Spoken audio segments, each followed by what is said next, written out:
Assalamualaikum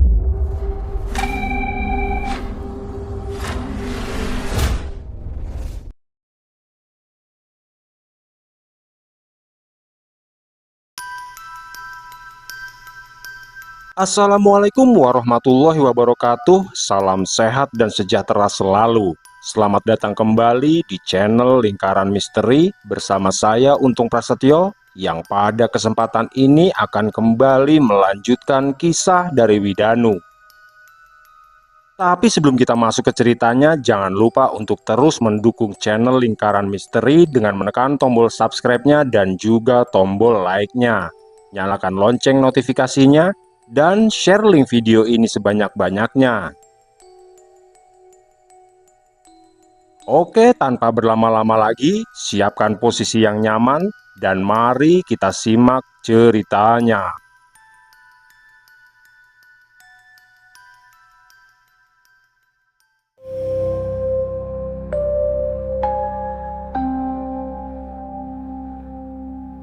Malam semakin larut ketika Widanu dan Sudiro masih membahas kemungkinan-kemungkinan di mana Warijan berada. Selain itu, Widanu juga menceritakan tentang apa yang sedang terjadi di Winduloka, tentang Mbah Barno yang menjalani ritual tali genipati, tentang mustika kehidupan Raja Bali yang kini bersemayam di tubuhnya, hingga tentang pertemuannya dengan Eyang Sabda Pualam serta Bolorejo. Sudiro mendengarkan tanpa menyela. Dia hanya sesekali mengangguk atau menarik nafas panjang ketika mendengar bagian-bagian tertentu yang terasa berat. Tatapannya tidak lepas dari Widanu, seolah berusaha memastikan jika setiap perubahan yang ada tidak membahayakan anaknya. Sementara itu, Sri Kanti memilih masuk ke dalam kamar lebih dulu. Dia tidak menyukai pembicaraan tentang dunia yang tidak bisa dia lihat secara utuh. Bagi Sri Kanti, mengetahui bahwa suami dan anaknya masih hidup dan kembali pulang dalam keadaan selamat sudahlah cukup. Hal-hal di luar itu hanya akan menambah kegelisahan yang tidak mampu dia lawan. Setelah Widanu selesai menjelaskan, Sudiro duduk lebih tegak. Tangannya bertumpu di lutut, lalu dia memejamkan mata beberapa saat. Suasana ruang tamu rumah itu menjadi sunyi, hanya suara jarum jam dinding yang bergerak pelan memecah keheningan malam. Beberapa detik kemudian, Sudiro menghembuskan nafas panjang, disertai getaran halus yang mulai terasa membuat udara di dalam ruangan sedikit lebih berat. Tidak lama setelahnya, tirai jendela bergerak pelan meski tidak ada angin yang masuk. Disusul bayangan di sudut ruangan yang memanjang, lalu mengumpul seperti ditarik ke satu titik. Dan disusul 4 sosok makhluk yang muncul hampir bersamaan. Gatra Pawira berdiri paling depan dengan tubuh yang tinggi besar, mengenakan busana punggawa kerajaan Jawa, lengkap dengan sabuk dan ornamen logam kusam yang menempel di bagian dada. 4 tangannya terlipat rapi di depan tubuh, wajahnya tegas dengan sorot mata yang tenang namun waspada. Di sampingnya berdiri 2 lelaki tua, Kiwanataru dengan pakaian hijau tua, ikat kepala terpasang rapi, tubuhnya kurus namun berdiri tegak. Sorot matanya tenang dan dalam seperti seseorang yang terbiasa memperhatikan sesuatu yang tidak terlihat oleh orang lain. Sedangkan Kiwanasela berdiri di sisi lainnya. Pakaiannya merah tua, potongannya menyerupai pakaian pendekar lama. Tubuhnya tidak setinggi Gatra Pawira namun terlihat padat dan kokoh. Tatapannya tajam, seolah selalu siap bergerak kapan saja. Sedangkan Wanarupa berdiri sedikit di belakang, dengan penampilannya yang menyerupai lelaki paruhbaya biasa. Pakaian sederhana, wajahnya tenang dan postur yang tidak menonjol. Namun keberadaannya terasa berbeda, karena auranya sulit ditangkap, seperti selalu menyesuaikan diri dengan ruang di sekitarnya. Keempatnya menundukkan kepala bersamaan yang disambut anggukan pelan dari Sudiro dan Widanu. "Maafkan aku yang mengganggu semedi kalian, Ki," ujar Sudiro dengan tenang. "Ada apa, Diro? Sepertinya ada hal yang sangat penting," tanya Gatra Pawira tegas. Selain masalah yang ada di desa ini, ada permasalahan lain yang sedang aku hadapi, Wira. Yang pertama adalah pemilihan lurah Karanganom yang kini membuatku tidak lagi leluasa seperti dulu. Aku tidak bisa pergi sesuka hatiku karena warga desa menginginkanku menjadi pemimpin mereka. Selanjutnya, tentang keberadaan Warijan yang bahkan Ki Condrowongso pun tidak mengetahuinya, dan itu adalah tanggung jawabku untuk mencarinya. Selain dua permasalahan itu, saat ini Widanu juga sedang menghadapi permasalahan lain di kerajaan gaib Winduloka. Jadi aku meminta kalian untuk membantu kami, ujar Sudiro menjelaskan. Katakan saja, Diro, apa yang harus kami lakukan? Tapi sebelum itu, aku merasakan adanya energi gelap di dalam tubuh Widanu, Balas Gatrapawira sambil menatap tajam ke arah Widanu. Nanti akan aku jelaskan. Yang terpenting saat ini, kau harus menemui Ki Condrowongso dan membantunya mencari jejak Warijan, pinta Sudiro yang langsung dibalas anggukan kepala oleh Gatrapawira.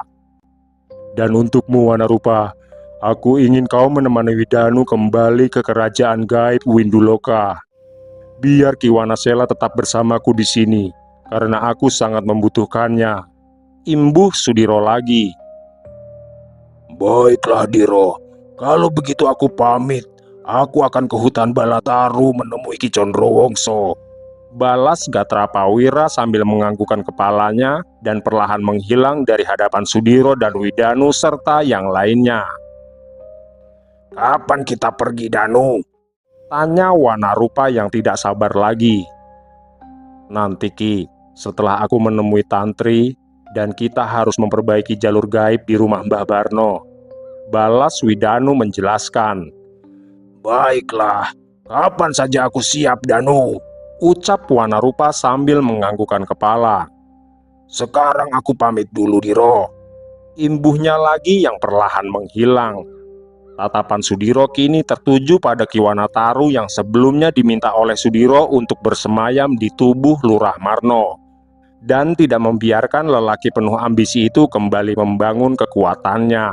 Namun, sesuatu yang buruk terjadi, dan itu berada di luar rencana yang telah Sudiro buat. Bagaimana dengan Lurah Marno, Ki? Tanya Sudiro pada Ki Wanataru. Manusia itu terus berusaha untuk dapat lepas dari belengguku, Diro. Dia dan keluarganya mulai mencari dukun-dukun sakti untuk mengusirku, balas Ki Wanataru menjelaskan.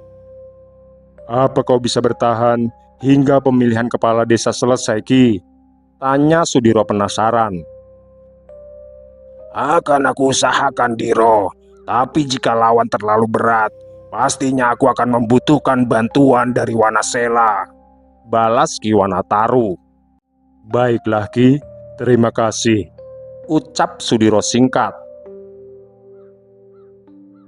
Pagi pun datang dengan langit yang masih berwarna pucat ketika Widanu berpamitan kepada ayah dan ibunya. Dengan penuh restu, Widanu melangkah pergi meninggalkan rumahnya. Udara belum terlalu hangat dan jalan desa masih lengang. Tidak butuh waktu lama hingga dia sampai di halaman rumah Mbah Barno. Rumah itu masih sama walau kini suasananya terasa lebih sunyi.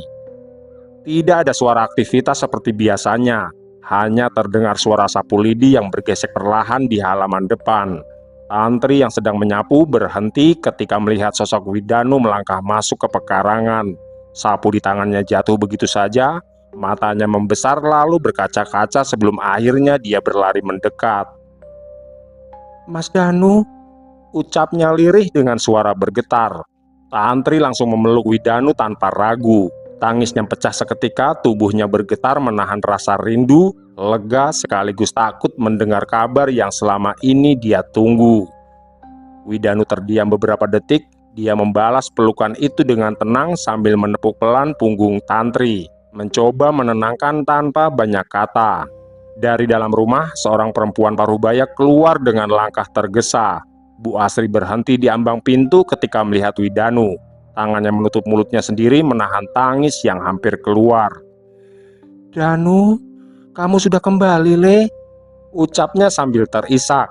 Widanu mengangguk hormat sebelum mendekat dan menyalami Bu Asri. Perempuan itu memegang tangan Widanu erat seperti memastikan bahwa pemuda itu benar-benar ada di hadapannya. Mereka bertiga akhirnya duduk di ruang tamu rumah itu. Tantri masih sesekali menyeka air matanya sementara Bu Asri menatap Widanu penuh harap sekaligus cemas. Widanu menarik nafas pelan sebelum mulai berbicara. Dia menjelaskan kondisi Mbah Barno dengan hati-hati, tentang keadaan tempatnya berada saat ini, lalu tentang sosok Sekar Dewi yang menjadi alasan Mbah Barno memilih kembali ke tempat itu, serta tentang Mbah Barno sendiri yang memilih melakukan ritual tali genipati. Bu Asri menunduk, tangannya menggenggam ujung kain jarik yang dia kenakan dengan air matanya yang jatuh tanpa suara. Tantri duduk membeku, wajahnya pucat, namun dia tetap berusaha mendengarkan setiap kata dari Widanu. "Apakah Simbah masih bisa kembali lagi, Mas?"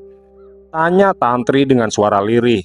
Widanu tidak menjawab, tapi dia menatap Tantri dengan tenang.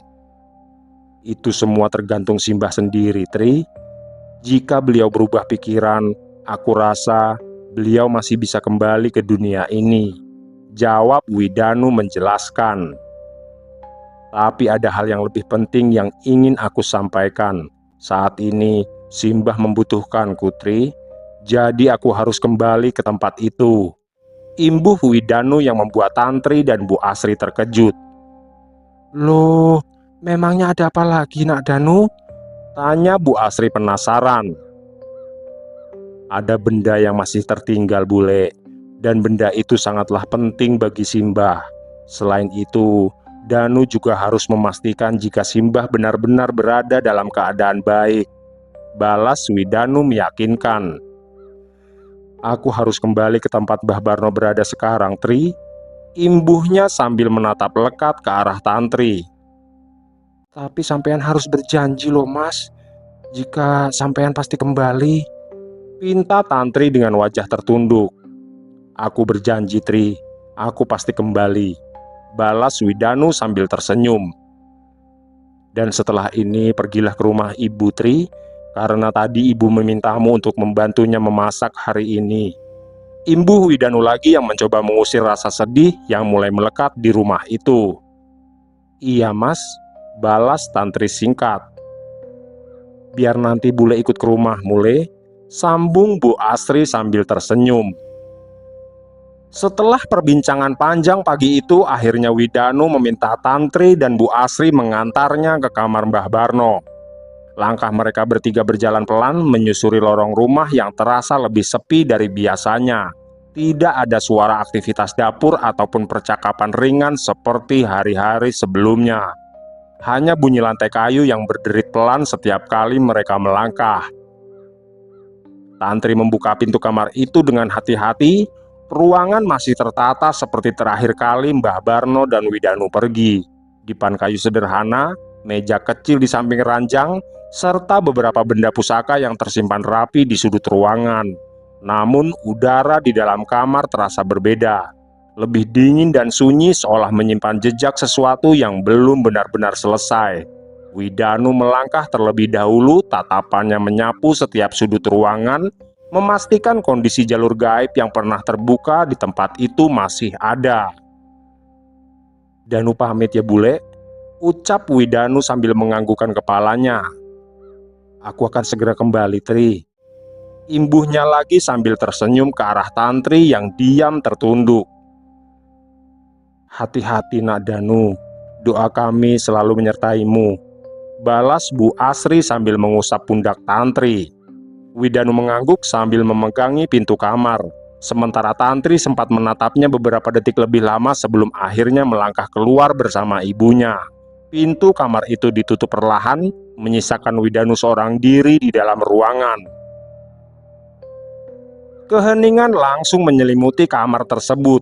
Widanu berdiri di tengah ruangan. Dia menarik nafas dalam lalu menutup matanya.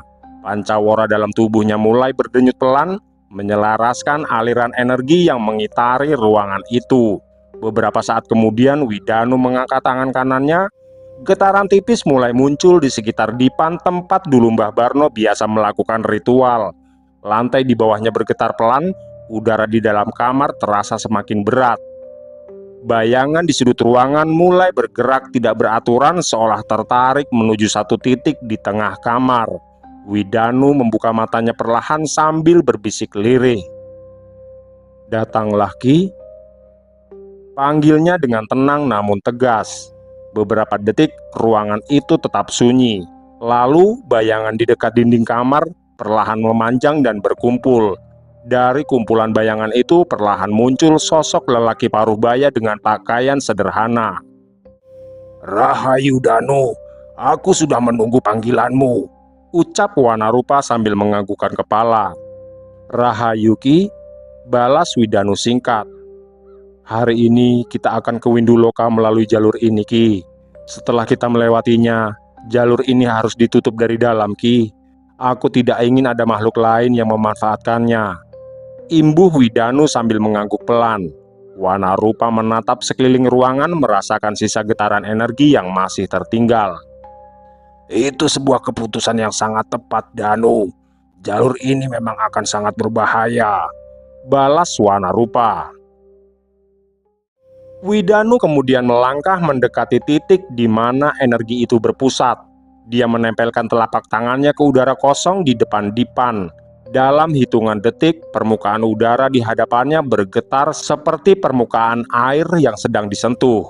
Retakan cahaya tipis muncul, lalu melebar membentuk lingkaran tidak sempurna.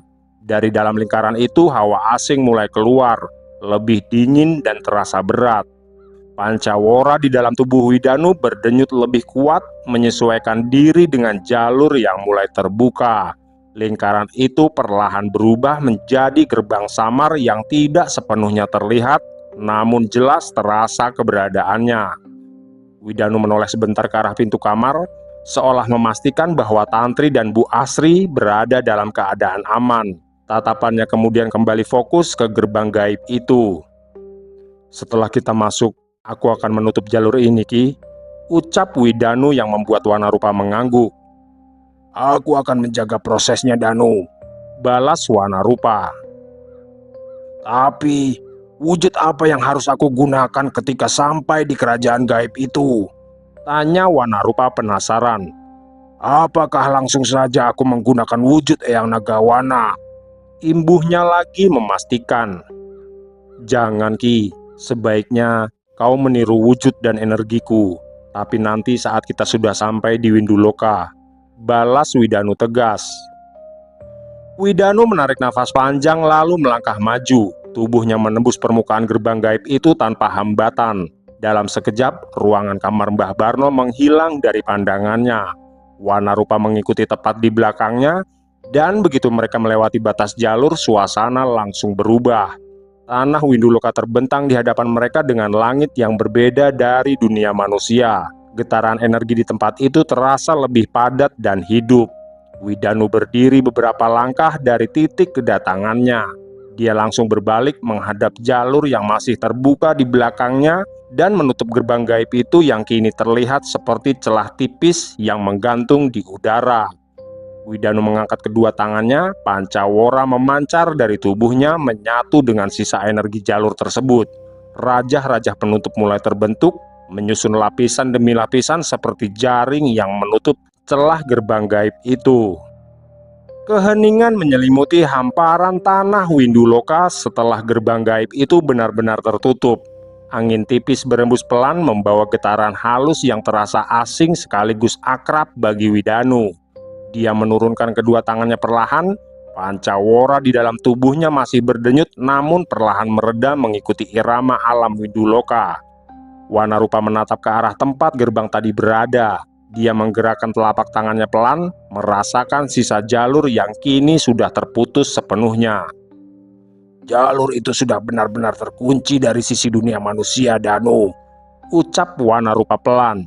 Widanu tetap berdiri beberapa saat, memastikan tidak ada sisa celah energi yang tertinggal.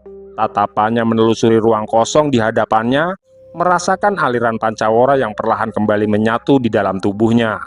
Setelah benar-benar yakin jalur itu tertutup rapat, Widanu menarik nafas panjang. Sorot matanya berubah lebih dalam, seolah bersiap memasuki peran yang berbeda dari dirinya di dunia manusia.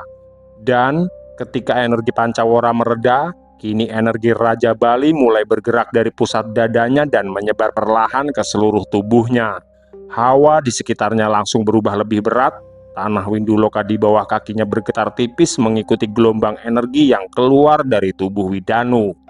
Perlahan, tubuh Widanu mulai berubah. Posturnya meninggi, bahunya melebar, dan otot-otot tubuhnya terlihat lebih padat. Wajahnya tetap menyimpan garis yang sama namun tampak lebih dewasa dan tegas.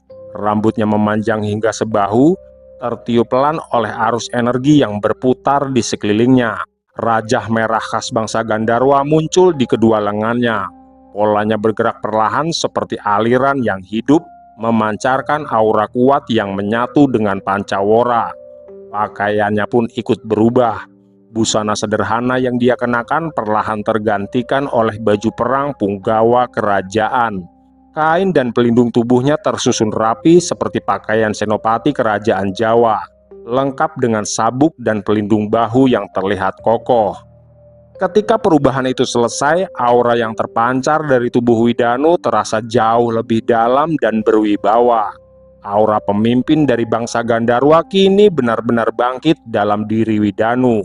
Wanarupa yang berdiri tidak jauh darinya memperhatikan tanpa berkedip. Dia kemudian memejamkan mata yang membuat udara di sekitarnya bergetar pelan. Tubuh Wanarupa mulai berubah mengikuti aliran energi Widanu. Posturnya membesar, meskipun masih sedikit lebih pendek dari Widanu. Rambutnya memanjang lebih jauh, menjuntai melewati bahu. Rajah merah di tubuhnya muncul lebih terang, membentang dari kedua lengan hingga sebagian dada. Di punggungnya, dua pedang muncul menyilang. Bentuknya menyerupai senjata milik Gatra Prawira, membuat wujud Wanarupa terlihat seperti punggawa perang yang siap bertempur kapan saja. Beberapa detik kemudian, Wanarupa membuka matanya kembali. Widanu menoleh sebentar, memastikan perubahan itu sudah selesai sepenuhnya. Dia mengangguk pelan memberi isyarat bahwa mereka harus segera bergerak. Tanpa menunda lagi, Widanu langsung melesat ke depan. Tubuhnya bergerak lebih cepat menembus hamparan Winduloka. Tanah dan pepohonan gaib di bawah mereka tampak seperti bayangan yang lewat dalam sekejap. Arah yang dia tuju jelas mengikuti tarikan energi yang terasa semakin kuat dari kejauhan. Wanarupa mengikuti tepat di belakangnya menjaga jarak tanpa mengurangi kecepatan. Semakin jauh mereka melesat, hawa di sekitar mulai berubah. Udara terasa lebih panas dan getaran tanah menjadi lebih kasar. Cahaya di langit Winduloka perlahan berubah menjadi kemerahan, menandakan mereka semakin dekat dengan wilayah yang dikuasai bangsa Gandharwa. Suara gemuruh samar mulai terdengar dari kejauhan, seperti aliran air besar yang menghantam bebatuan tanpa henti. Widanu mempercepat gerakannya, Pancawara di dalam tubuhnya berdenyut mengikuti arah yang dia tuju. Dan tidak lama kemudian, Kali Geni mulai terlihat di hadapan mereka. Widanu melambatkan laju gerakannya ketika mereka memasuki batas wilayah tersebut. Tatapannya menelusuri setiap sudut Kali Geni, merasakan keberadaan bangsa Gandharwa yang bersemayam di tempat itu. Dia tahu, di tempat itulah Mbah Barno sedang menunggunya. Wanarupa berhenti beberapa langkah di belakang Widanu, membiarkan pemuda itu menentukan langkah berikutnya. Di hadapan mereka, Kali Geni terus mengalir dengan gemuruh panjang, seolah menjadi gerbang yang memisahkan batas kekuatan dan pengorbanan yang harus dilalui. Widanu berdiri menatap hamparan Kali Geni yang mengalir deras di hadapannya. Pancaran panas dari aliran itu terasa menyengat namun tidak mengganggu langkahnya. Sorot matanya mulai tertuju pada lapisan energi yang membentang di sekeliling wilayah tersebut. Lapisan itu tampak seperti tirai tipis yang bergerak perlahan, namun getarannya terasa sangat kuat. Itulah benteng terakhir bangsa Gandharwa, pelindung yang memisahkan wilayah inti mereka dari ancaman luar.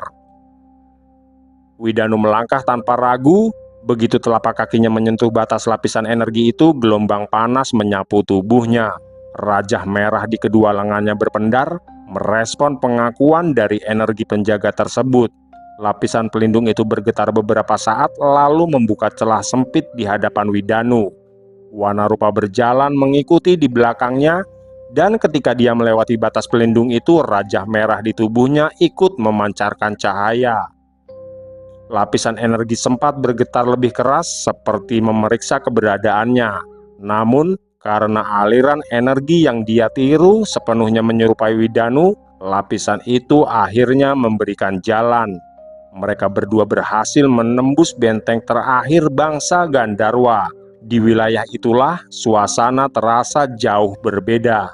Energi di sekelilingnya terasa lebih pekat dan penuh kewibawaan. Tanah di sekitar Kali Geni dipenuhi bangunan dan balai-balai besar yang tersusun dari batu hitam berurat merah, memancarkan cahaya samar dari dalam permukaannya. Kehadiran Widanu langsung disadari. Para punggawa bangsa Gandharwa yang berjaga di sepanjang jalur utama segera menghentikan aktivitas mereka. Tombak dan senjata yang mereka pegang diturunkan perlahan, satu persatu mereka berlutut dan menundukkan kepala sebagai bentuk penghormatan. Reaksi itu menjalar dengan cepat. Para rakyat bangsa Gandharwa yang berada di wilayah Kali Geni ikut berlutut serempak. Suasana menjadi lebih sunyi, hanya terdengar suara gemuruh aliran sungai yang terus mengalir. Widanu berjalan melewati barisan penghormatan itu dengan langkah tenang. Tatapannya lurus ke depan, menjaga wibawa yang kini melekat pada dirinya. Wanarupa masih berjalan di belakangnya dengan sikap yang sama, menyesuaikan gerakan dan aura yang dia tampilkan. Tidak lama kemudian, dua sosok muncul dari arah pendopo ageng yang menghadap Kali Geni. Mbah Barno melangkah lebih dulu, wajahnya terlihat lebih tegas dibanding sebelumnya. Namun sorot matanya tetap menyimpan ketenangan yang sama. Tubuhnya memancarkan aura yang selaras dengan wilayah Gandharwa, menandakan proses yang dia jalani telah membawanya semakin dalam ke alam tersebut. Di sampingnya berjalan Ki Joko Murti. Langkahnya mantap dan tatapannya tajam yang segera tertuju pada Widanu. Keduanya berhenti beberapa langkah di hadapan Widanu dan Wanarupa. Mbah Barno menundukkan kepala sedikit sebagai bentuk penghormatan yang diikuti Ki Joko Murti yang melakukan hal yang sama. Rahayule, Ucap Mbah Barno dengan suara tenang. Widanu mengangguk pelan lalu melangkah mendekat. Tatapannya sempat menelusuri wajah Mbah Barno, memastikan keadaan lelaki tua itu. "Bagaimana keadaan di sini, Mbah?" tanya Widanu sambil tersenyum. seperti yang kau katakan, Le.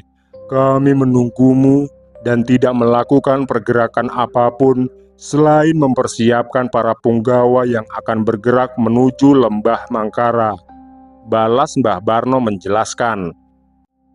Selain itu, kami juga menerima laporan dari Telik Sandi yang berada di garis depan, Den. Jika saat ini lembah Mangkara telah berubah menjadi mandala kecil yang dihuni banyak bangsa gaib yang dulu berada di bawah kekuasaan Winduloka, sambung Ki Joko Murti menjelaskan.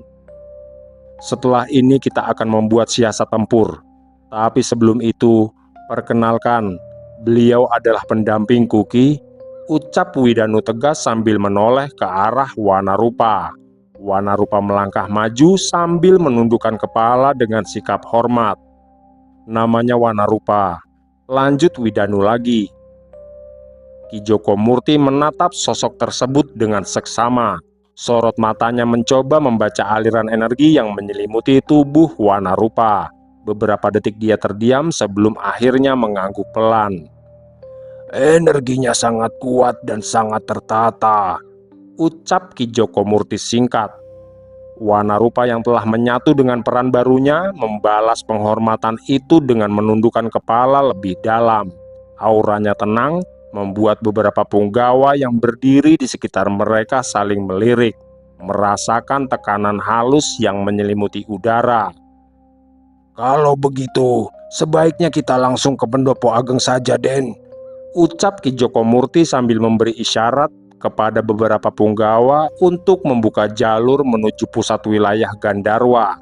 Mereka kemudian berjalan bersama menyusuri jalur batu hitam yang memanjang menuju bangunan terbesar di tepi Kali Geni. Setelah berada di dalam pendopo ageng, Ki Joko Murti mulai menjelaskan keadaan di Lembah Mangkara. Lembah Mangkara bukan sekedar wilayah pertempuran biasa, Den. Tapi dia adalah tempat asal-usul bangsa Kera. Di sanalah mereka berkembang dan membangun kekuatan sejak ribuan tahun lalu. Ujar Ki Joko Murti sambil mengangkat tangannya, lalu memunculkan gambaran energi di atas meja batu. Bentuk lembah luas dengan tebing-tebing hitam tinggi perlahan terlihat, lengkap dengan jalur-jalur tersembunyi yang mengitari wilayah tersebut. Lembah ini dilindungi pagar pelindung gaib yang menjadi benteng pertama mereka. Lapisan pelindung itu tidak mudah ditembus. Energinya berasal dari ikatan leluhur bangsa Kera yang masih dijaga hingga sekarang. Imbuhnya menjelaskan sambil menunjuk ke bagian luar lembah. Setelah pagar pelindung gaib itu, penjagaan diperketat oleh bangsa Sona. Mereka berwujud manusia dengan tubuh serigala hitam. Mereka bergerak cepat dan memiliki naluri berburu yang tajam. Lapisan kedua ini berfungsi sebagai pengawas sekaligus penyerang jarak dekat. Ujar Ki Joko Murti lagi dengan wajah yang terlihat lebih serius. Gambaran energi di atas meja pun berubah perlahan dan memperlihatkan jalur-jalur sempit yang tersembunyi di antara tebing. Di jalur-jalur rahasia ini bangsa Taksaka berjaga. Mereka adalah siluman ular yang mampu bergerak tanpa suara dan menyerang tanpa peringatan. Mereka bukan pasukan terbuka, melainkan pemburu yang menunggu kelengahan. Kemudian di atas wilayah Mangkara, bangsa Pataga menguasai udara. Mereka bergerak dari langit, mengawasi setiap pergerakan dari atas. Ujar Ki Joko Murti yang kemudian mengarahkan tangannya ke bagian atas lembah. Setelah itu gambaran terakhir muncul di gerbang utama lembah. Dan di sini bangsa Andaka berjaga. Mereka berwujud banteng besar dengan kekuatan fisik yang sulit ditahan. Mereka menjadi benteng terakhir sebelum memasuki pusat wilayah Mangkara. Pungkas Ki Joko Murti menjelaskan. Suasana pendopo menjadi semakin tegang. Widanu menatap gambaran itu dengan serius lalu berkata, "Jadi kalau kita menyerang secara langsung, kita akan menghadapi 4 lapisan pertahanan sekaligus, Ki?" Ucapnya dengan suara pelan. Benar sekali, Den. Dan itulah yang menjadi persoalan utama. Bangsa Gandarwa hanya memiliki 10 punggawa dengan kesaktian tinggi. Pasukan lainnya berada di bawah tingkat itu. Jika siasat tidak tepat, kita bisa kehilangan kekuatan sebelum mencapai pusat lembah. Balas Ki Joko Murti sambil mengangguk. Dulu bangsa Taksaka, bangsa Sona, dan bangsa Andaka adalah bagian dari kerajaan Winduloka, tapi tidak bagi bangsa Pataga. Sambung Ki Sakaraka yang sejak tadi diam. Jadi setidaknya kita tahu kelemahan mereka, Ki. Pertempuran ini tidak bisa dilakukan dengan satu arah serangan, dan kita harus memecah fokus pertahanan mereka. Imbuh sosok lelaki tua itu menjelaskan.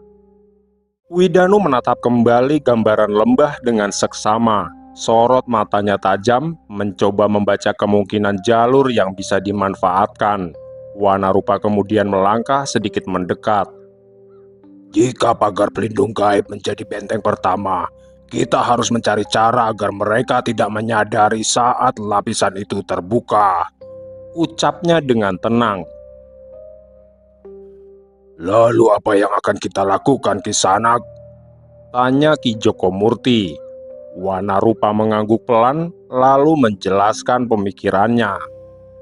Aku bisa meniru energi dari beberapa makhluk penjaga Mangkara. Dengan begitu, kita bisa membuka celah tanpa memicu reaksi besar dari pagar pelindung tersebut. Ujar Wanarupa menjelaskan. Aku setuju, Ki. Setelah melewati pagar pelindung gaib, biar aku yang menghadapi bangsa serigala. Lalu Ki Joko Murti dan Mbah Barno memimpin pasukan untuk masuk lebih jauh lagi. Sambung Widanu sambil menatap ke arah Ki Joko Murti. Lalu bagaimana dengan bangsa Pataga? Tanya Ki Joko Murti dengan wajah tegang. Serahkan padaku, Ki. Aku akan mengatasinya. Balas Wanarupa yang berencana akan melepaskan wujud Eyang Nagawana. Tahan dulu, Ki. Sebaiknya jangan kau gunakan wujud sosok agung itu di pertempuran ini. Sela Widanu yang sudah memikirkan sebab akibat dari apa yang dilakukan oleh Wanarupa. Kau tidak perlu khawatir, Danu. Aku sudah mempersiapkan sosok lain yang dapat mengimbangi ribuan makhluk-makhluk bangsa Pataga. Balas Wanarupa sambil tersenyum. Kalau begitu aku setuju. Tapi apapun yang terjadi, jangan merubah wujudmu menjadi sosok agung Eyang Nagawana. Pinta Widanu tegas. Dan satu hal lagi, Ki. Ketika pasukan kita tidak mampu menembus benteng pertahanan terakhir mereka, sebaiknya kita pergi dari lembah itu. Pungkas Widanu yang langsung disambut anggukan kepala dari semua yang ada di Pendopo Ageng. Pendopo Ageng mulai lengang ketika keputusan menyerang lembah Mangkara telah ditetapkan. Para punggawa Gandarwa segera bergerak menyiapkan pasukan. Api-api kecil dinyalakan di sepanjang tepian Kali Geni sebagai tanda pemanggilan bagi prajurit yang sedang bertugas di luar penjagaan. Widanu berdiri di tepian pendopo menatap ke arah lembah yang membentang jauh di seberang arus Kali Geni. Wanarupa berdiri sedikit di belakangnya memperhatikan pergerakan pasukan yang mulai berkumpul dalam beberapa barisan kecil. 10 punggawa utama Gandarwa berdiri membentuk lingkaran mengelilingi Widanu. Sentanu berada di sisi kiri, Ki Sakaraka di sisi kanan, sementara Mbah Barno dan Ki Joko Murti berdiri di bagian depan. Widanu mengangkat tangannya memberikan energi pancawara yang langsung keluar dari tubuhnya, menyentuh setiap punggawa yang berada di sekitarnya. Energi itu bukan untuk memperkuat, melainkan untuk menyelaraskan aliran tenaga mereka agar dapat bergerak dalam satu irama. Tanpa aba-aba panjang, pasukan pun mulai bergerak. Mereka menyeberangi Kali Geni melalui jalur batu hitam yang muncul dari dasar arus api. Cahaya merah dari aliran sungai memantul pada baju perang para punggawa, membuat barisan itu terlihat seperti bayangan yang berjalan di atas bara. Perjalanan menuju lembah Mangkara berlangsung dalam keheningan. Jalur yang mereka lewati semakin menyempit, diapit tebing tinggi yang dipenuhi retakan bercahaya redup. Beberapa telik sandi yang menunggu di perbatasan segera bergabung dan memberi isyarat arah jalur teraman menuju lapisan pertahanan pertama. Tidak lama kemudian, mereka berhenti. Di hadapan mereka terbentang pagar pelindung gaib lembah Mangkara. Lapisan energi itu membentuk dinding seperti kaca yang menjulang tinggi mengikuti bentuk lembah. Permukaannya bergetar pelan seperti permukaan air yang tertiup angin. Wanarupa melangkah maju, lalu memejamkan mata. Tubuhnya mulai memancarkan aliran energi yang berubah-ubah, menyesuaikan pola getaran dari pagar pelindung itu. Perlahan, warna energi yang keluar dari tubuhnya berubah menyerupai aliran penjaga Mangkara. Dia mengangkat tangannya dan menyentuhkan telapak tangannya ke permukaan pagar gaib. Getaran kecil muncul, menjalar seperti retakan tipis yang hampir tak terlihat. Wanarupa menggeser tangannya perlahan membentuk celah sempit yang cukup untuk dilalui beberapa sosok makhluk dalam satu waktu. Widanu memberi isyarat cepat, membuat para punggawa utama masuk lebih dulu, lalu diikuti barisan pasukan inti. Mereka bergerak tanpa suara, menahan aliran energi masing-masing agar tidak memicu reaksi dari lapisan pelindung. Begitu seluruh pasukan berhasil masuk, Wanarupa menarik tangannya. Celah itu menutup kembali seperti tidak pernah terbuka. Namun ketika mereka belum sempat mengatur barisan, suara geraman rendah terdengar dari balik kabut lembah. Puluhan sosok bangsa Sona muncul dari balik batu-batu besar. Tubuh mereka menyerupai manusia berotot dengan kepala serigala hitam. Mata mereka menyala kekuningan, sementara kuku-kuku panjang di tangan mereka menggores permukaan tanah. Tanpa menunggu, bangsa Sona langsung menyerbu dengan kecepatan tinggi, melompat ke berbagai arah. Pertempuran jarak dekat pun tidak dapat dihindarkan.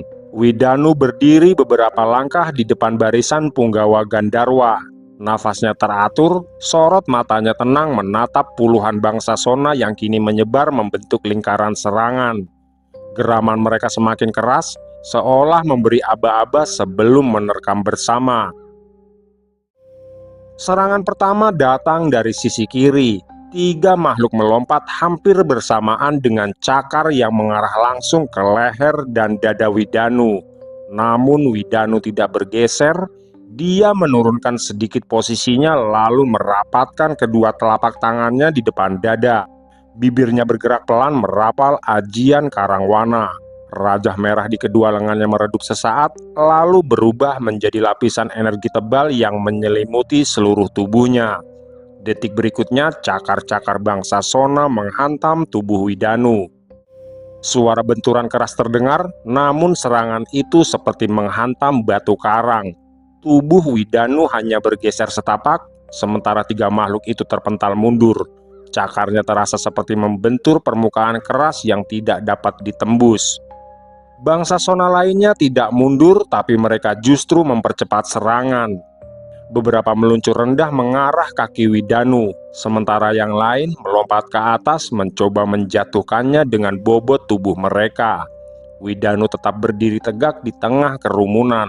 Lapisan Karangwana menahan setiap serangan yang datang, menimbulkan percikan energi setiap kali cakar atau taring menyentuh permukaan pelindung gaib itu. Ketika jumlah bangsa Sona semakin banyak mengelilinginya, Widanu menutup matanya sesaat. Setelah itu dia menarik nafas panjang.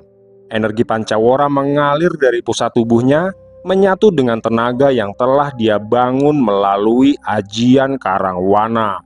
Rajah di lengannya kembali menyala, kali ini lebih terang dan menyebar hingga ke bahu dan punggungnya. Widanu membuka matanya perlahan, ajian Kalamaruta dilepaskan. Tubuhnya menghilang dari titik berdirinya dalam satu tarikan nafas. Yang terlihat hanya bayangan tipis yang bergerak di antara bangsa Sona. Hembusan angin kencang berputar mengikuti jalur pergerakannya, menciptakan pusaran energi yang sulit ditangkap mata. Satu bangsa Sona yang sedang menerkam tiba-tiba terpental jauh ketika tubuhnya dihantam pukulan Widanu dari samping. Sebelum makhluk itu menyentuh tanah, Widanu sudah muncul di belakang 2 makhluk lainnya. Dia melayangkan tendangan berlapis energi Pancawara yang mematahkan aliran tenaga mereka sekaligus. Gerakannya terus berpindah. Widanu muncul dan menghilang di antara kerumunan musuh. Setiap kali sosoknya terlihat, selalu ada bangsa Sona yang terpental atau roboh. Hembusan angin dari ajian Kalamaruta menyapu kabut lembah, membuat medan pertempuran dipenuhi pusaran debu dan serpihan batu kecil yang terangkat dari tanah. Beberapa bangsa Sona mencoba membaca pola gerakannya dengan mencium jejak energi yang tertinggal. Namun, aliran Pancawara yang membungkus tubuh Widanu membuat arah pergerakannya sulit dilacak. Energi itu terus berubah, memecah jejak yang biasanya bisa diikuti bangsa Sona. Satu kelompok makhluk mencoba menyerang bersamaan, melompat dari 4 arah yang berbeda. Mereka menutup ruang gerak Widanu berharap bisa menjepitnya. Namun, dalam sekejap pusaran angin terbentuk di tengah lingkaran serangan itu. Widanu muncul di pusat kerumunan lalu memutar tubuhnya.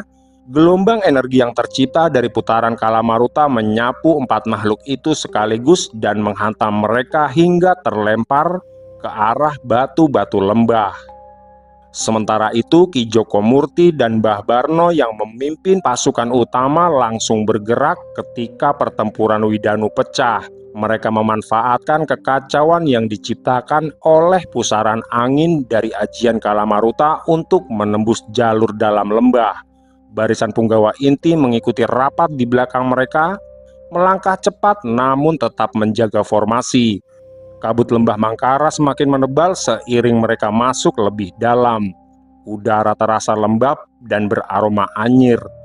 Tanah yang mereka pijak mulai berubah tekstur, dari bebatuan kasar menjadi permukaan berlendir tipis yang seolah hidup. Ki Joko Murti mengangkat tangannya memberi aba-aba untuk berhenti. Getaran halus terasa menjalar dari dalam tanah. Tidak keras, namun berulang dan ritmis, seperti sesuatu yang menyerap di bawah permukaan tanah. Mbah Barno memejamkan mata sejenak, merasakan aliran energi yang berputar di sekeliling mereka. Belum sempat aba-aba baru diberikan, tanah di depan mereka mendadak merekah. Disusul, puluhan sosok makhluk muncul dari celah-celah tanah itu.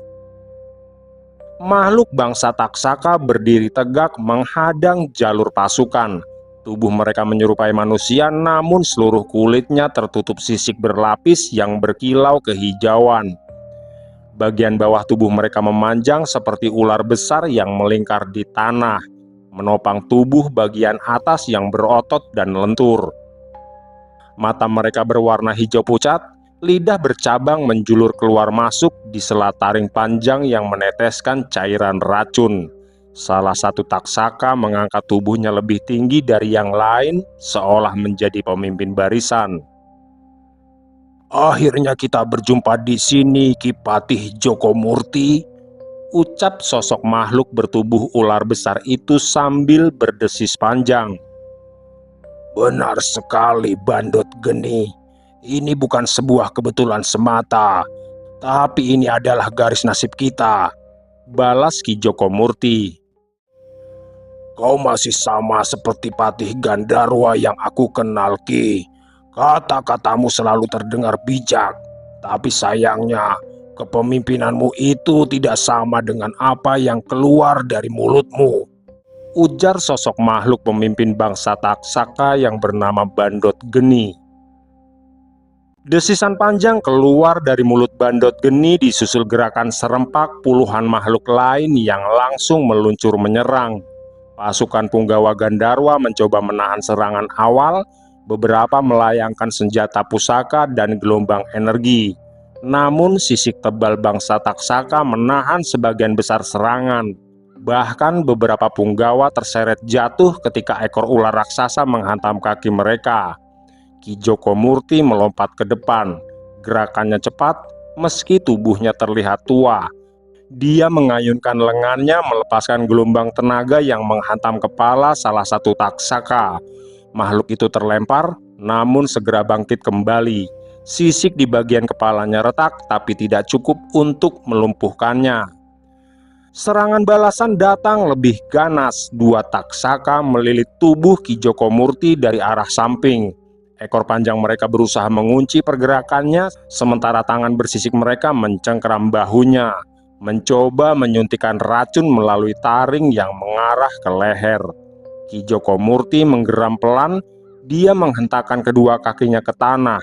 Energi pekat mengalir dari pusat tubuhnya merambat ke seluruh persendian.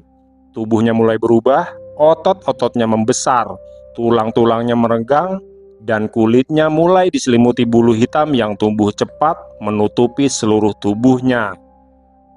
Dalam hitungan detik, wujud Ki Joko Murti berubah menjadi makhluk tinggi besar dengan postur menjulang, bahu lebar dan cakar panjang yang melengkung tajam.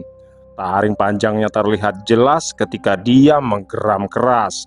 Dengan tenaga yang meningkat pesat, Ki Joko Murti mencengkeram tubuh dua Taksaka yang melilitnya.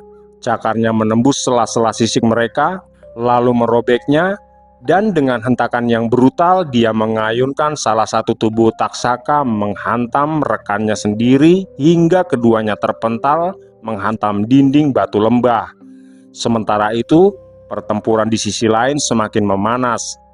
Mbah Barno berdiri tenang di tengah kepungan beberapa Taksaka. Berbeda dengan Ki Joko Murti yang mengandalkan kekuatan fisik brutal, Mbah Barno bergerak perlahan namun presisi. Tongkatnya berputar pelan di tangannya meninggalkan jejak energi keemasan yang membentuk lingkar pelindung tipis di sekeliling tubuhnya. Satu taksaka meluncur rendah mencoba menggigit kaki Mbah Barno. Tapi dengan gerakan cepat, Mbah Barno mengetukkan ujung tongkatnya ke tanah. Gelombang energi merambat dari titik itu membuat tanah di sekitar kakinya mengeras seperti batu. Gigitan taksaka itu menghantam permukaan yang berubah keras, memantul dan membuat rahangnya terguncang. Namun dua makhluk lain datang bersamaan dari arah belakang. Ekor mereka menyapu tubuh Mbah Barno dan berusaha menjatuhkannya. Mbah Barno berputar mengikuti arah sapuan itu dan memanfaatkan momentum. Tongkatnya menghantam persendian ekor salah satu makhluk taksaka dengan sudut yang tepat. Suara retakan sisik terdengar, membuat makhluk itu melengking kesakitan dan tubuhnya kehilangan keseimbangan. Makhluk taksaka lainnya mencoba melilit tubuh Mbah Barno dari atas. Kali ini Mbah Barno melompat mundur, lalu menancapkan tongkatnya ke tanah dengan kekuatan penuh. Lingkar rajah bercahaya muncul di bawah kakinya memancar naik membentuk pilar energi yang memaksa makhluk ular itu mundur. Sementara itu Wanarupa yang berdiri beberapa langkah di belakang Widanu mengamati arah langit lembah Mangkara yang tertutup kabut kelabu. Naluri purbanya menangkap sesuatu yang tidak dapat dilihat oleh mata biasa. Getaran energi tipis bergerak dari atas, seperti bayangan kematian yang melayang tanpa suara. Dia menengadah, melihat ke balik lapisan kabut yang menggantung tinggi pada dinding lembah. Bayangan-bayangan hitam mulai berputar. Awalnya hanya titik-titik kecil, namun perlahan berubah menjadi pusaran kawanan makhluk bersayap yang bergerak membentuk lingkaran besar. Wanarupa menyipitkan mata, dia dapat merasakan energi dingin yang mengalir dari kawanan itu. Bukan sekedar pasukan pengintai, melainkan penjaga langit Mangkara. Belum sempat dia bergerak, tiba-tiba puluhan makhluk berwujud gagak hitam mulai menukik turun. Sayap mereka membentang lebar, bulu-bulu hitamnya memancarkan kilau kusam seperti dilapisi jelaga. Paruh mereka memanjang dan melengkung tajam, sementara mata merah pekat menyala seperti bara yang tertiup angin. Serangan pertama datang berupa hujan bulu tajam yang ditembakkan dari udara. Bulu-bulu energi hitam itu meluncur seperti anak panah yang mengarah langsung ke pasukan Gandarwa di bawahnya. Widanu yang sedang memusatkan perhatian pada pertempuran di darat mendongak ke atas ketika merasakan tekanan energi hitam itu. Rajah merah di lengannya berdenyut keras seolah memperingatkan adanya bahaya baru. Namun, sebelum dia bergerak, Wanarupa melangkah maju. Tubuh sosok makhluk peniru itu mulai bergetar halus. Energi yang keluar dari pori-porinya berubah warna menjadi hitam kebiruan, pekat seperti kabut malam. Bentuk tubuhnya perlahan melebar, tulang-tulangnya meregang dan membentuk ulang. Sementara kulitnya berubah menjadi selaput tipis yang merambat membentuk sayap besar. Dalam hitungan nafas, sosok Wanarupa berubah menjadi makhluk kalalawar hitam raksasa. Tubuhnya menjulang dengan sayap yang membentang luas, seperti bayangan malam yang hidup. Kepala dan wajahnya tetap memancarkan aura purba dengan mata yang menyala merah temaram, menandakan kesadaran tinggi yang tidak tergoyahkan. Namun, perubahannya tidak berhenti di situ saja. Aura yang menyelimuti tubuhnya tiba-tiba memancar lebih dalam, membentuk lapisan energi kuno yang berdenyut pelan.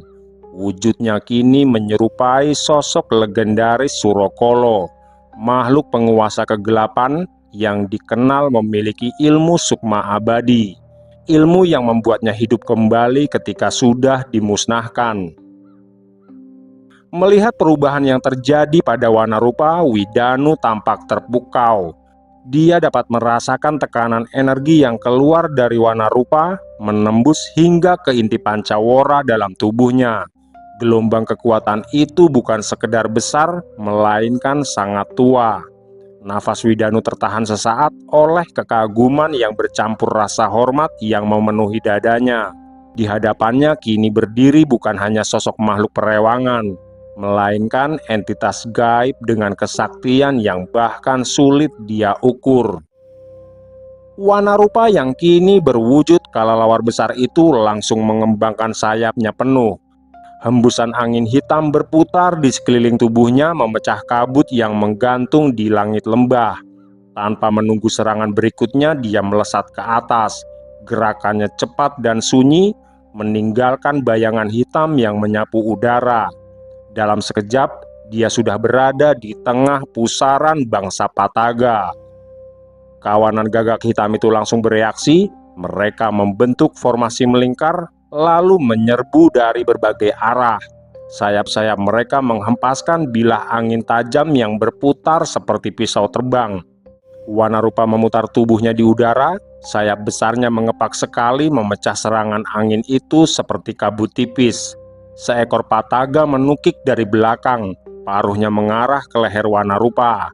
Namun dengan gerakan yang cepat dan nyaris tak terlihat, Wanarupa membalikkan tubuhnya dan mencengkram makhluk itu dengan kaki bercakar panjangnya. Dalam satu tekanan, tubuh gagak itu hancur menjadi serpihan energi hitam. Akan tetapi serangan tidak berhenti. Puluhan Pataga lain berputar membentuk spiral, menukik bersamaan seperti badai hitam yang jatuh dari langit. Mereka menyerang dengan pola bergelombang, mencoba memecah konsentrasi Wanarupa. Mata Wanarupa menyala terang, dia membuka rahangnya perlahan, dan dari dalam rongga mulutnya kabut pekat berwarna hitam legam mulai keluar.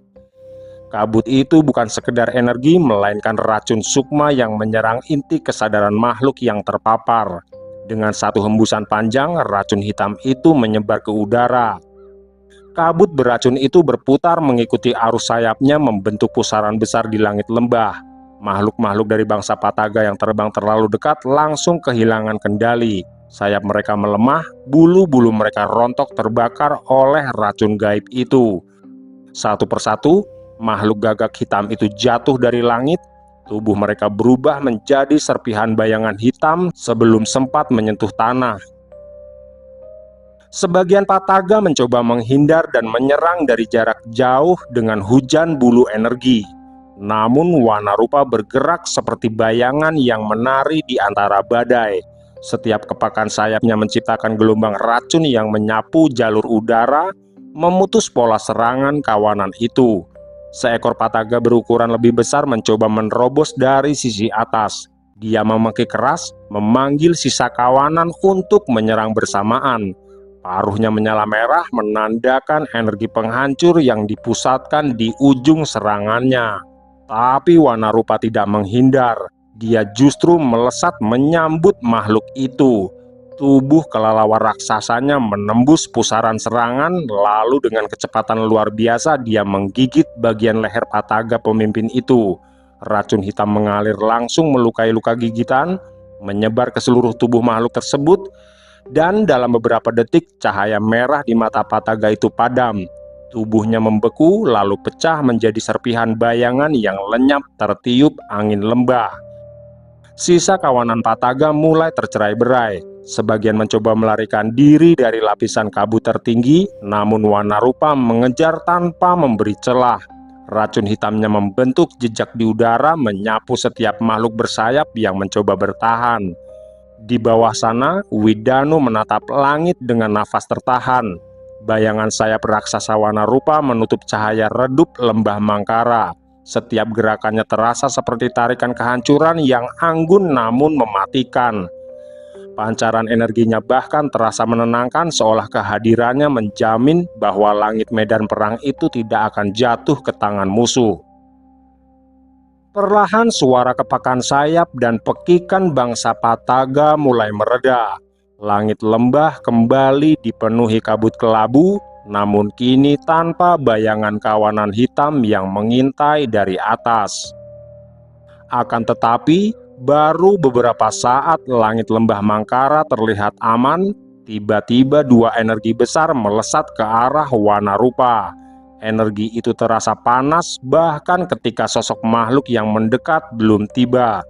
Gelombang panasnya merambat menembus kabut lembah, membakar lapisan udara yang sebelumnya dipenuhi sisa racun hitam Wanarupa. Kabut kelabu itu berpendar merah samar, seolah tersulut oleh kehadiran kekuatan besar yang memaksakan jalannya dari langit tinggi Mangkara. Wanarupa yang masih membentangkan sayap raksasanya segera merasakan perubahan tekanan di ruang udara di sekelilingnya. Mata merahnya menyipit, menangkap dua pusaran energi yang berputar liar, menembus lapisan awan kelam dengan kecepatan yang tidak wajar. Beberapa detik kemudian suara gemuruh berat terdengar, bukan berasal dari benturan fisik, melainkan dari getaran energi yang saling bertabrakan di udara. Dua bayangan panjang berputar turun meninggalkan jejak pijar yang membakar kabut di jalurnya.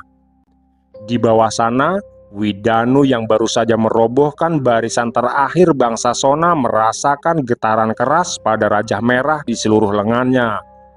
Energi Raja Bali berdenyut tajam, memancar seperti pertanda yang memanggil kesadarannya. Dia menoleh ke langit, tatapannya langsung mengunci sosok Wanarupa yang melayang di udara. Sementara dua tekanan energi besar bergerak lurus menuju titik itu. Insting tempurnya bangkit sepenuhnya. Pancawara di dalam tubuhnya berputar cepat, beresonansi dengan Raja Bali yang semakin menyala. Widanu menarik nafas dalam. Energi Pancawara menyatu dengan energi Raja Bali, memancar keluar dari tubuhnya seperti ledakan matahari merah yang tertahan dalam wujud manusia. Tulang-tulangnya bergerak pelan saat tubuhnya membesar. Otot-ototnya menegang dan mengeras seperti batu hidup. Raja Merah yang sebelumnya hanya menyelimuti kedua lengannya kini merambat cepat, menutup dada, punggung, hingga menjalar ke leher dan wajahnya, membentuk pola kuno yang berdenyut seperti urat api.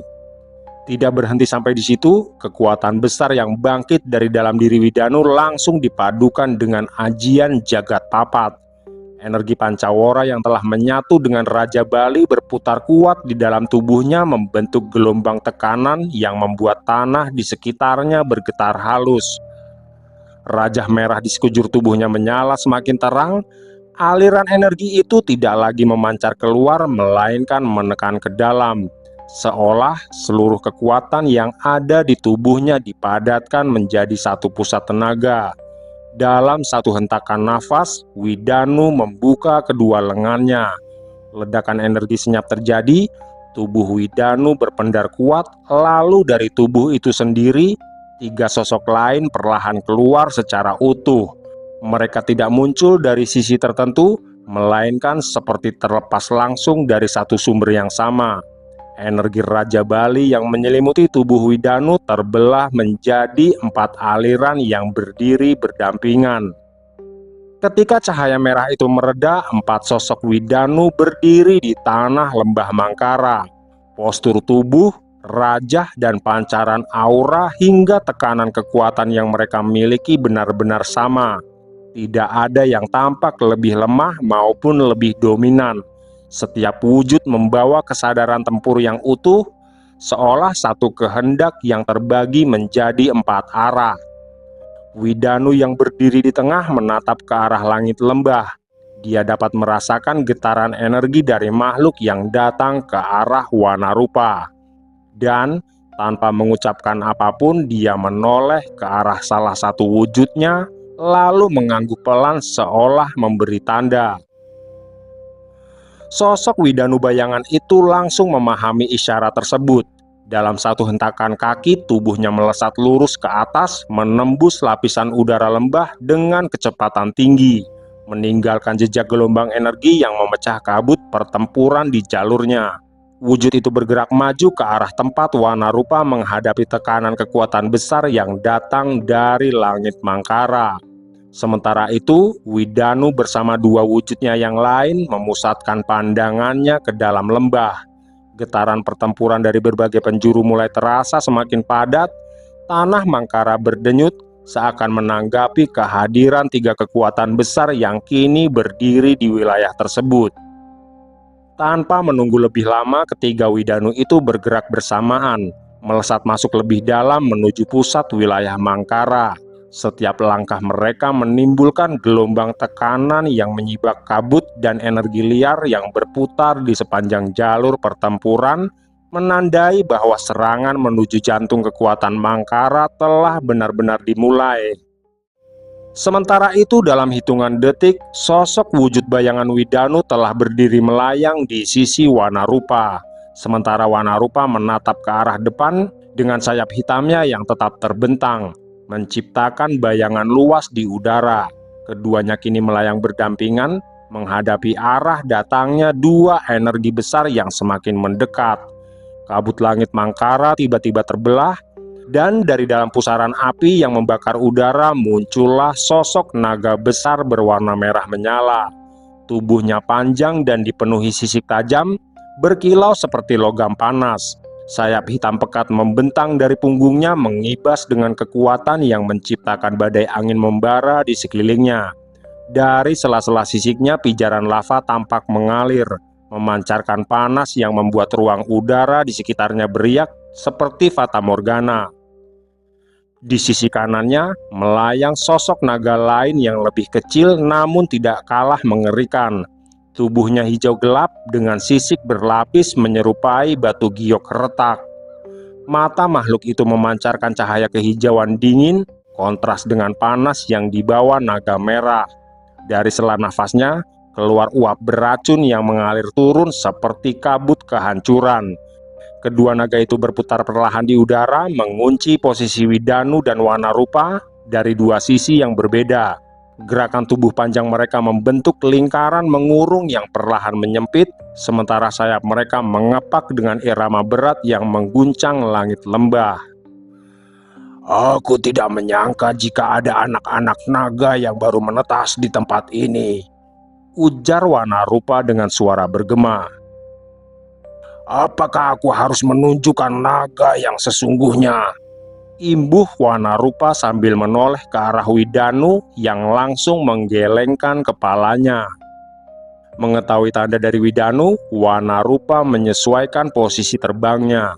Sayap raksasanya sedikit merendah, sementara aura sukma abadi yang menyelimuti tubuhnya berdenyut lebih dalam, membentuk lapisan energi hitam kebiruan yang berputar mengelilinginya. Di sampingnya, Widanu mengangkat kedua tangannya sedikit ke samping. Rajah merah di wajah dan tubuhnya menyala semakin terang. Pancawara berputar liar di dalam dirinya, menciptakan tekanan energi yang membuat kabut di sekelilingnya terbelah tanpa tersentuh. Langit lembah Mangkara berubah menjadi ruang pertempuran yang sunyi namun menekan. Angin berputar liar di antara empat sosok purba yang saling berhadapan. Energi panas dari naga merah bertabrakan dengan aura beracun naga hijau, sementara kekuatan Raja Bali dan Sukma Abadi memancar sebagai benteng yang menahan tekanan itu. Keempat makhluk itu melayang dalam jarak yang semakin mendekat. Tidak ada gerakan sia-sia dan tidak ada suara yang terucap. Hanya getaran energi yang saling menekan, menunggu satu momen kecil untuk menjadi pemicu pecahnya pertempuran besar di langit Mangkara. Tinggalkan aku, Ki. Bantu yang lainnya menghadapi siluman ular dan penjaga lembah ini, ujar Widanu yang langsung disambut anggukan kepala oleh Wanarupa.